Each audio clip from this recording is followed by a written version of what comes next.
Hi everybody, it's time for reading with Ray. We're gonna have to wake her up because she's taking a nap back here.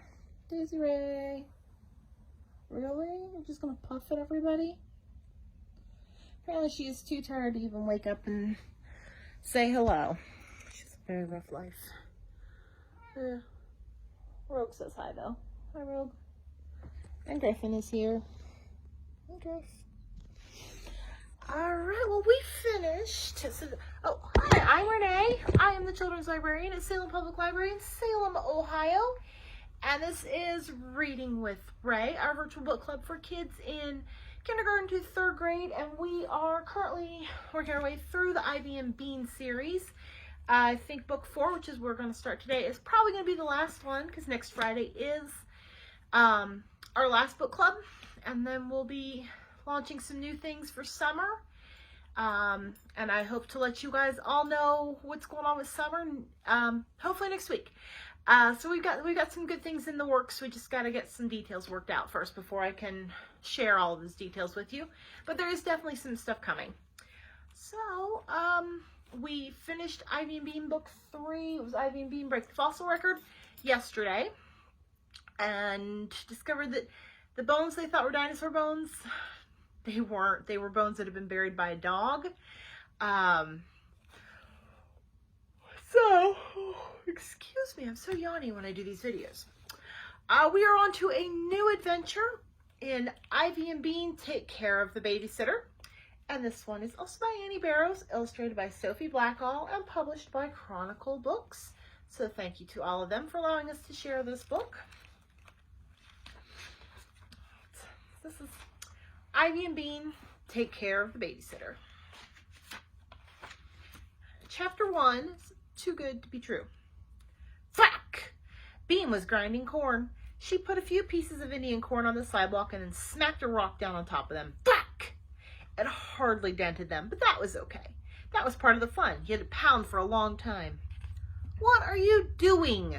It was her sister Nancy standing on the porch. There's Bean trying to smash some corn with a rock.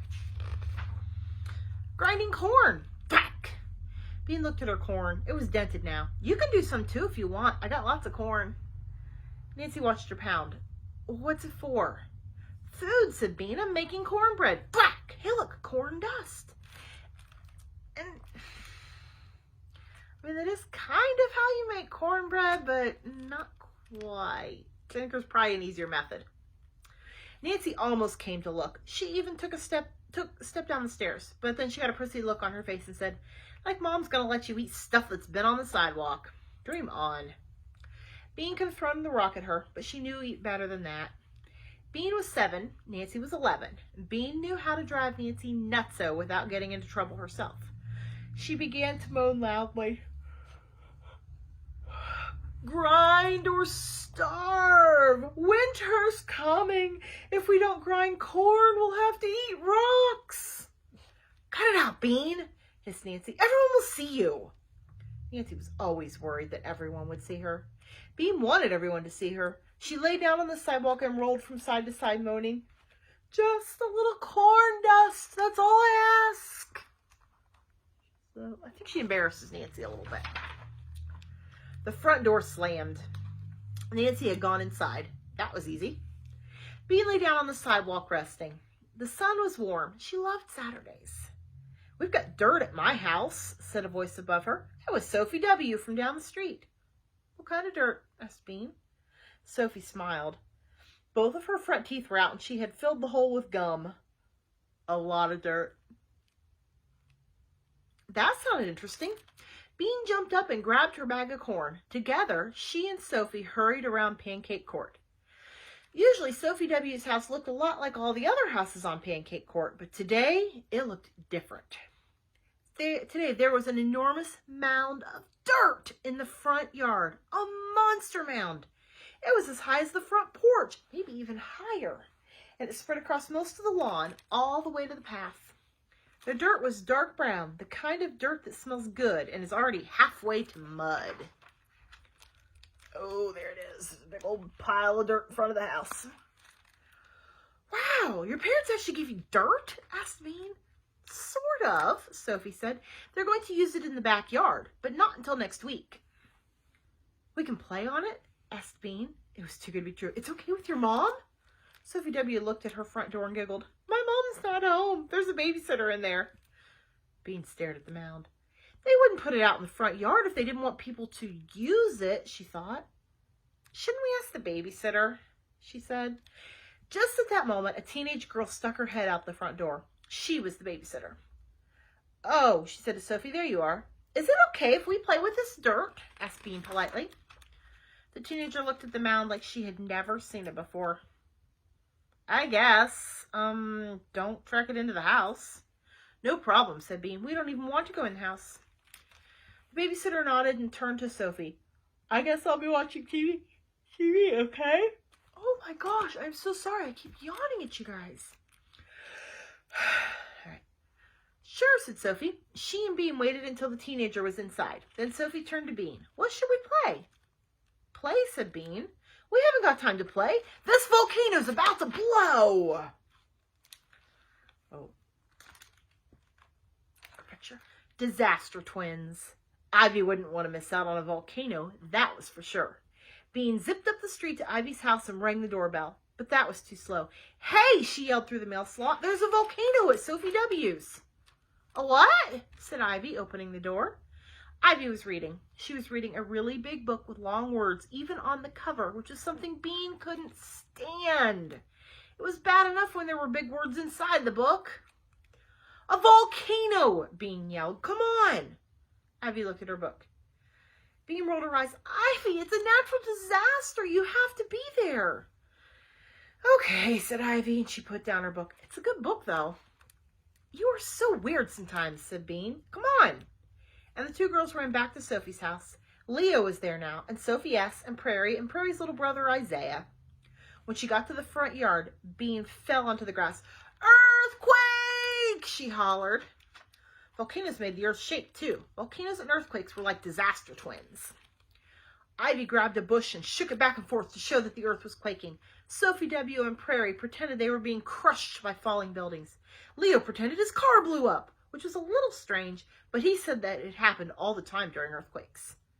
Smoke! Screeched Bean, pretending to be terrified. She pointed to the dirt mountain. She's gonna blow! They all stopped what they were doing and looked at the mound of dirt.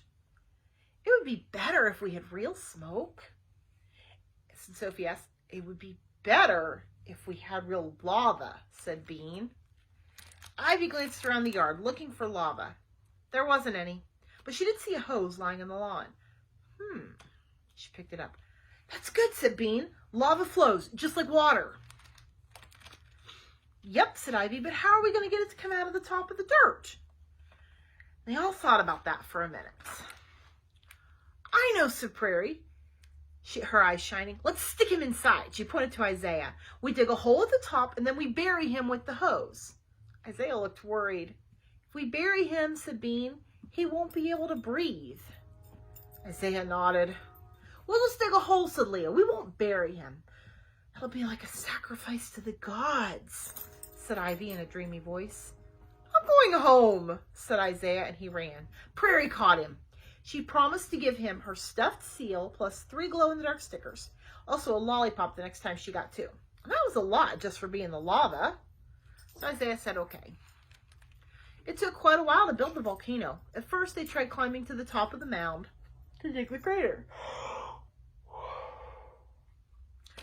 A lot of dirt slid off the mound, and so did Ivy and Sophie S. In the end, they decided to smash down the dirt in the back of the mound to make steps, and then dig an Isaiah-sized crater near the top. It would only look like a volcano from the front, but who cared? Finally, everything was perfect. Isaiah climbed the steps slowly, holding the hose and Bean's bag of corn. Bean, Ivy, Leo, Prairie, and Sophie S. gathered around the foot of the volcano, and Sophie W. got to turn on the hose, since it was her house. You ready? Called Prairie. Yes, said Isaiah. They could hardly hear him inside the crater. On your mark, yelled Bean. Get set. Go! And she threw herself onto the ground. Earthquake! She bellowed. Help! Howled Sophie S. The volcano is spewing! Isaiah threw the corn out of the top. Ask the gods for forgiveness, yelled Ivy. It's too late, shouted Leo, flapping bushes back and forth. Oh no, here it comes, hollered Prairie. Sophie W. laughed and turned the hose on full blast. Ah! Screamed the volcano, and water blew out the top of the crater in a gigantic spray.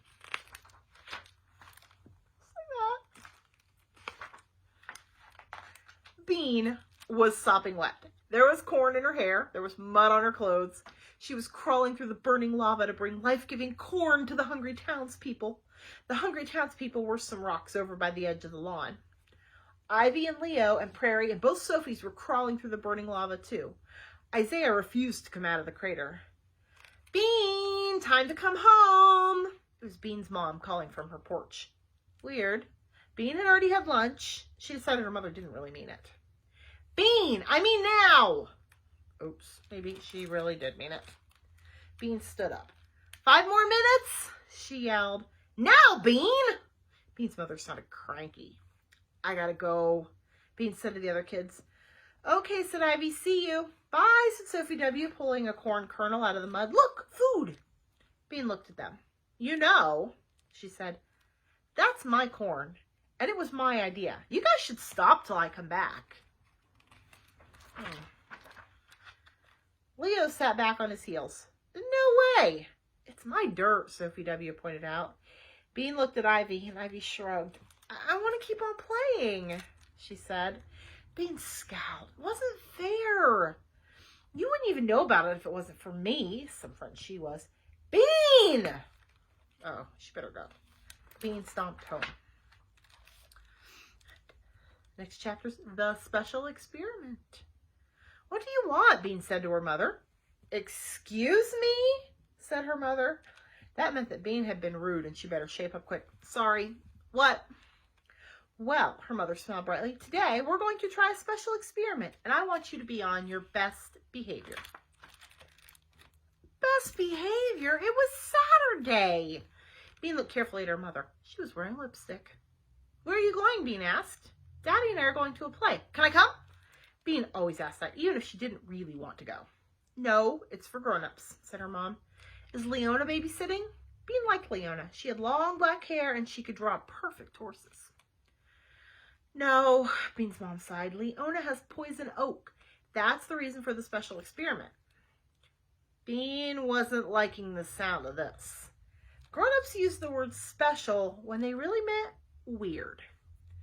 Did you know that I was 11 years old when I started babysitting? Her mom asked. No. Oh, was she about to get a new babysitter? Well, I was, her mother went on, and now that Nancy's 11, we've decided to let her take care of you for the afternoon. What? Yelped Bean. Nancy was her new babysitter? And you'll behave just like you behave for any other babysitter, said her father, popping into the room. His hair was wet. Which means nicely, said her mother, calmly. You're going to let Nancy babysit me? Yelled Bean. She'll kill me. She won't kill you. She'll tie me up and stuff me in the attic, hollered Bean. She's not going to tie you up and stuff you in the attic, said her father. We don't have an attic, said her mother. We have a crawl space. She won't give me anything to eat. I'll starve. Bean couldn't stop yelling. We're only going to be gone a few hours. We'll be home for dinner. You won't starve, said her father. Bean looked from her mom to her dad, and they looked back at her. They had already decided, and they weren't going to change their minds. They were really going to leave her with Nancy. Bean had no choice. Can I go back to Sophie's at least? She asked. No, said her mom. That's the other thing, honey. We want you to stay at home this afternoon, inside the house where Nancy can keep an eye on you, just to be on the safe side. This was getting worse and worse. Bean pressed her hands against her cheeks and rolled her eyes back in her head. She opened her mouth as wide as it would go. Bean, stop that, said her mother. Bean stopped it. Mom, she said, trying to sound calm and nice. Do you realize that we built a volcano in Sophie W.'s yard? Do you realize that everybody in the whole entire world is down there except me? And it's erupting? It was my idea. You can call Ivy and ask her to come over if you want, said her mother. No, I can't, because she's playing at Sophie's, said Bean grumpily. along with everybody else in the whole entire world. I'm sorry, honey, it's just for one afternoon. Her mother felt bad. Bean could tell. Her dad didn't. You'll live, he said. Bean collapsed onto the rug. I'm doomed, she moaned. I'm double doomed. What do you think, Ray? Is she doomed?